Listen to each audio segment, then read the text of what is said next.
My name is Wilke Boosman. I work for the Zurich group in Switzerland in the group finance department, and we run a finance transformation program worldwide.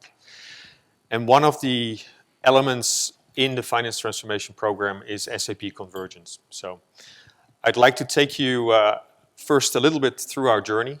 The journey actually started in 2010 for us. And I think in general, you can probably say that where the insurance industry may be 5 years behind the banks may be 10 years or 20 years behind manufacturing. We're catching up.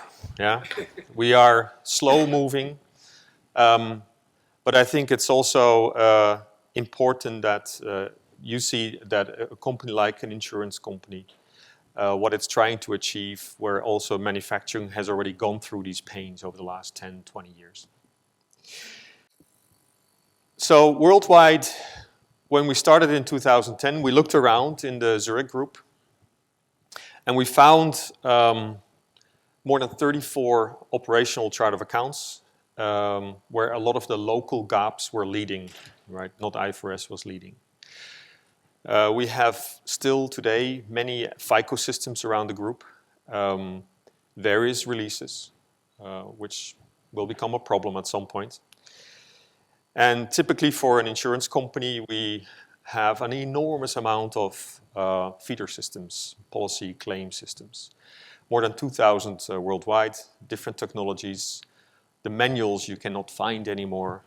The developers have gone, maybe they've found other careers. And all these feeder systems are connecting to these classic GL environments or even other FICO ledgers via different ways. So what we said, first of all, a single chart of accounts, that is the key driver. A single chart of accounts where IFRS is leading. Then, of course, you start thinking about technology. At that point, ECC6 was the predominant release, and we said ECC6 offers new GL. We will adopt new GL because IFRS is becoming more and more relevant for us. IFRS and the regulatory requirements will demand to have more and more parallel sort of ledger and accounting. So the basis for our solution today is an ECC6 new GL environment. And to protect this new GL environment, we basically have also put an Informatica tool in front to protect this enormous, varied 2,000 feeder system world and put something in the middle that protects our GL. At the same time, finance transformation is, of course, about shared services, outsourcing, all the usual stuff. But the backbone is ECC6 new GL. Yeah? So in the end, we will end up with probably 3 regional finance centers. The backbone is then SAP for finance. And in the group, but that's not what I'm going to talk about, you see typically in a company like Zurich, you have many different SAP systems, right? You have one for reinsurance, you have one for investments, you have one for treasury, you have one for HR. And for me, these are all subledger systems in a way, right? They all feed us as well. Just like the 2,000 feeder systems, also these other subsystems, SAP subledger systems, feed us. Now, all of this we do in an environment where we're working in 170 countries, 55,000 people worldwide. The countries, the BUs are very, very strong. General insurance and life insurance are the 2 predominant product segments. And then we have also a global corporate segment, which is selling insurance to the companies, the shipping industry, etc. So more tailor-made insurance. But the main business of insurance is around general insurance and life, pretty much a 50-50 split. Yeah. Now I'm going to take you a level down. I'm going to take you a level down in our new GL. Every SAP consultant who's come and had a look at our system said basically, you guys are crazy. you have 18 dimensions in your coding block, right? Whoever here has done a posting in GL, you then get this nice pop-up where you can put in your cost center, your profit center, and we have extended this to the max. And this is what we need to run our business. We cannot reduce it down. So even the SAP health reports in the beginning when we started, they all said, you need to reduce your number of dimensions. We said, we cannot, but you need to. We cannot. In the end, this is our world. Yeah? We have 6 dimensions which are absolutely necessary to close our books and report to the outside world. Those are the first 6 for group consolidation. Every system that feeds us either delivers that, or we enhance or derive. The next 2, 4, 6, 8, 10 dimensions are the ones that we've commonly agreed across all the countries. And we started simple. We said, let's agree in Europe, the rest will follow. At the moment, that still stands. Nobody has really challenged these 16 dimensions in the other countries. So the other 10 common dimensions are the ones that we need to run the business. And you will see a couple that are very insurance-driven: underwriting year, original cedent, counterparty. This is really fundamental insurance stuff. And we only allow 2 dimensions purely for local purposes. The business wants more, of course, if you give it to them. But we don't allow more because I think we end up in trouble within the current environment of ECC 6 at some point. Then on top of this, ECC 6 has the parallel ledgers, right? And then we get into the topic of summary tables. With IFRS leading, that means that every journal you do, and 80% of our journals is automatic, they come from interfaces. So we don't have so many manual journals. 80% of all the postings are generated through either the subledgers or through the feeder systems. And they post IFRS, they post the parallel ledgers for solvency, for local GAAP, for tax purposes, etc. And that's not the end of our summary table story. I will come to that later. Yeah, so these are the 4 main ones. There are a couple of more. And every ledger is a summary table, deriving its data from the updates that are made on the line item table. So it's actually redundant data, right? And then I'll talk about our 3 main pain points and why we actually started talking to SAP about doing a customer validation. The first one I would say is a more mid to long-term fear that we have.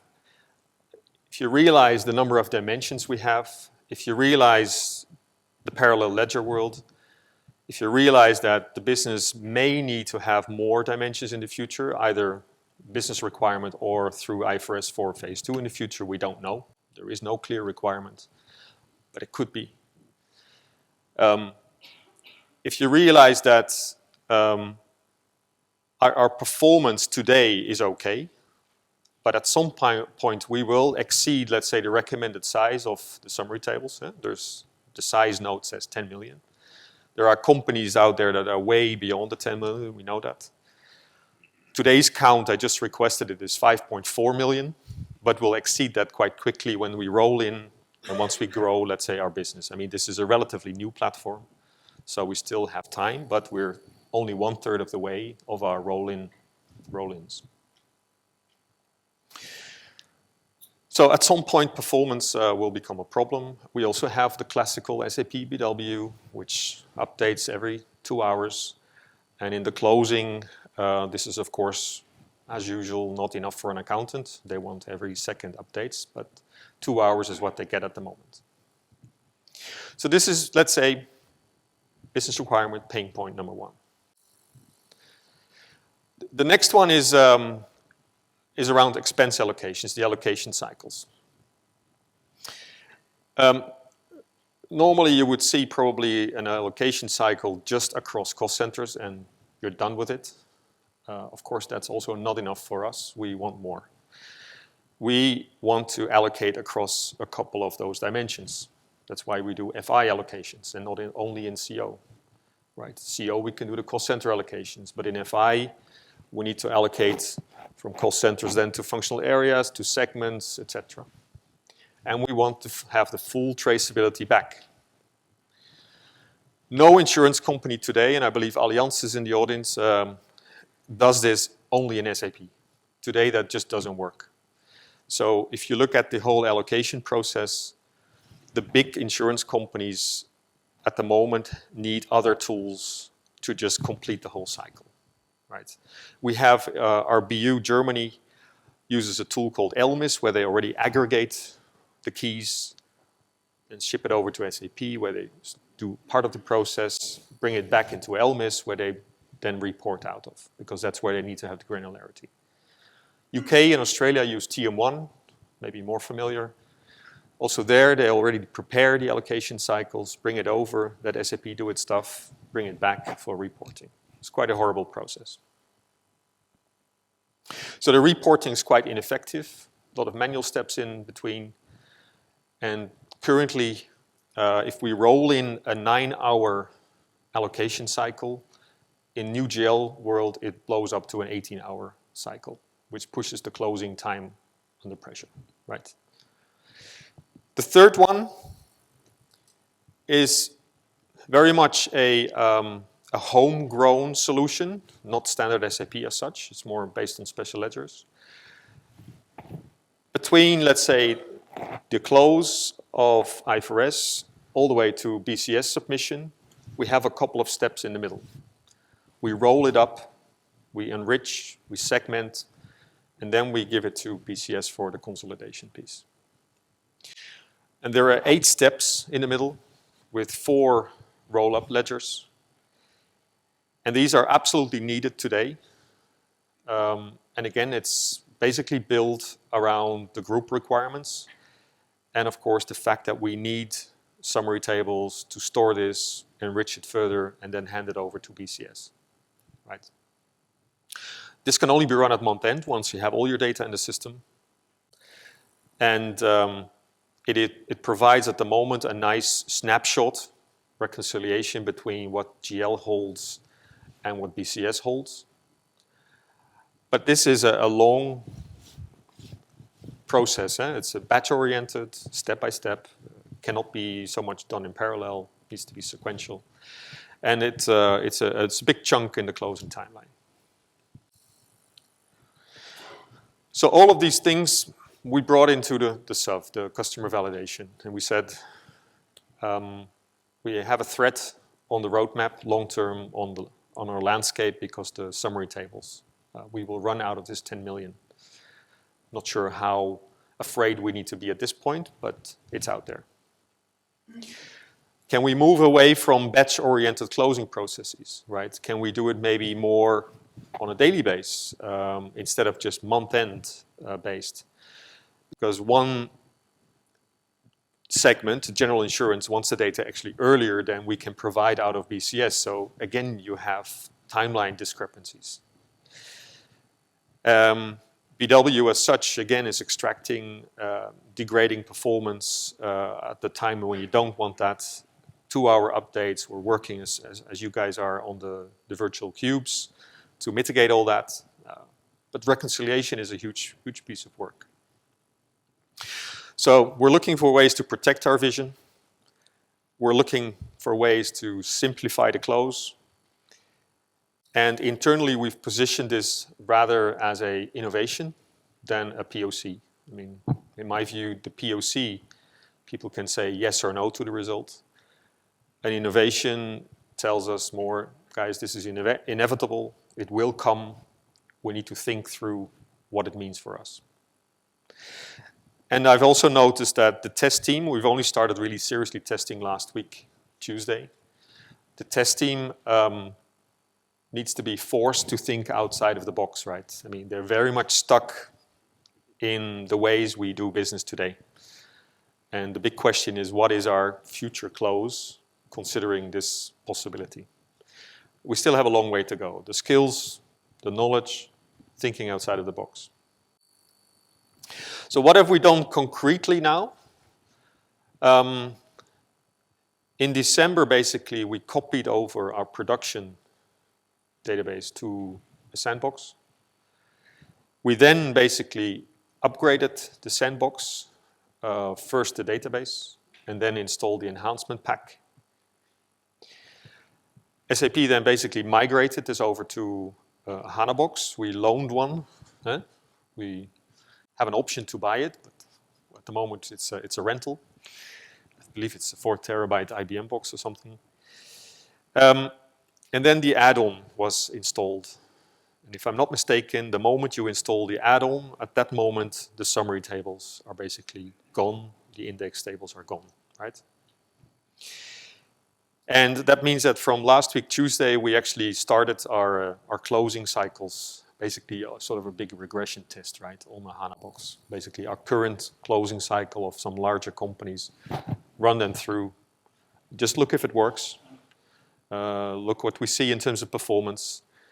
And now I have started to challenge the team, so what does this mean for us? That's only the start of the journey. So that means that we still have some work to do. And then by April, May, we need to start concluding and also summarizing to management what this means and what the next steps would be. Yeah. And maybe I haven't been able to make these slides very, very sexy. So these are some results from the test team. This is one that one of our people put together.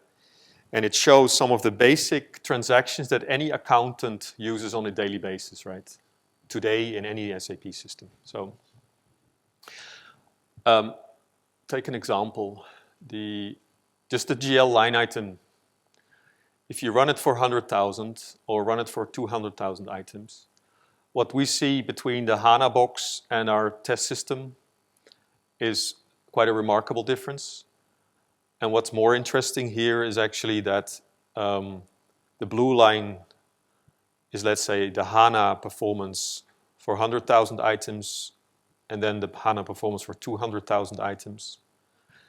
And the red line is then 100,000 line items on our normal test system. It actually is much slower the moment you have more items, right? And HANA is not. So I guess technically they told me this is like a runtime growth rate or something. But the performance degradation on the normal test box is much higher. And this is just the standard SAP transactions. GL, AR, and AP. The next one is where one of our testers actually also started to have a look at some of the new transactions in the system. Banking itself was not so surprising, just worked fine. Nice. TANA and the FACHO 03H are the new HANA transactions, if I'm not mistaken. And that's where you see the remarkable performance improvement, right? In other words, the code pushed down to the database level makes this happen. The standard transactions are, if I translate this correctly, you guys correct me if I'm wrong, are still working in the application layer and have a performance impact, but that is mainly due to the database switch, right? The database switch makes it 3 to 4 times faster, but the code push down in the new transactions make it amazingly fast. So her conclusion is, from this point of view, there is not much time saving just by posting documents, because you still need to write this, of course. That's the insert stuff. But the high expenditure of time analysis today can be reduced considerably. Okay, so that was good to see. One of our areas where we will dig into much more in the future is the expense allocation. So the classical CO cycles are 4.5 times faster on the HANA box compared to our normal production environments. So this is really production today compared to the HANA box. We have a custom-built reposting program, which is 3.3 times faster. The FI cycles themselves only 2.4 times faster, and now Radim from the development team is having a look if he can bring some of the code down, I assume, to see if there will be a remarkable improvement in that area, which would help us a lot. And then again, there's a cost center line item transaction, a new one, which is then very, very fast compared to the normal transaction, the old report in PE3. Normal CO reports don't show any improvement at this moment. The next one is in our roll-ups. The roll-ups itself are also not optimized, so this is just standard solution that we have today. Custom code, right? These are our parallel ledgers, the roll-up ledgers. And this is the sort of first roll-up ledger where we have a certain improvement in performance. We have another one and another one. On average, you can say it's 26% faster without any of optimization done. So it's just a week down the line at the moment. So the next point is end of this week. We want to close this first cycle. Then we want to try and see how could we go back to almost a drawing board and optimize our closing process, because I cannot go to our group CFO and say, listen, your allocation cycles will be 3.3 times faster. Please give us a few million.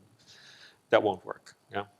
What will work is, of course, that we come with a convincing story and say, this is your closing today. This is what we think we can achieve. And that's how we will get there. There's a technology component, but there's an even more important closing re-engineering component. And that's the story we need to develop. There is, of course, a leap of faith you need to make as a company in this technology. So there's a real CIO who needs to stand up and make that leap of faith. But the business, our function is now to draw out that roadmap on what the new closing for the group will be. Simplify, reduce a number of steps, potentially, these are not my words, but are the group CFO's words, get rid of the monthly hard closes, focus on your quarter close, and focus then on, within the month, on the relevant checks and balances. So then you can start thinking about the on-the-fly stuff, maybe more allocations than just once a month, the daily type of close environment that you would then have to have. Do we still need summary tables for the roll-ups to BCS? A big question for us. Our accountants think yes. Our accountants are convinced you need to have this snapshot stored before you submit to BCS. I don't know. Technology guys say no, right? Technology guys say on the fly, submit. The accountant says, no, I need to reconcile. There's still two worlds that we need to marry. Yeah. So in other words, we're still full of questions. Probably have more questions now than we had a week ago.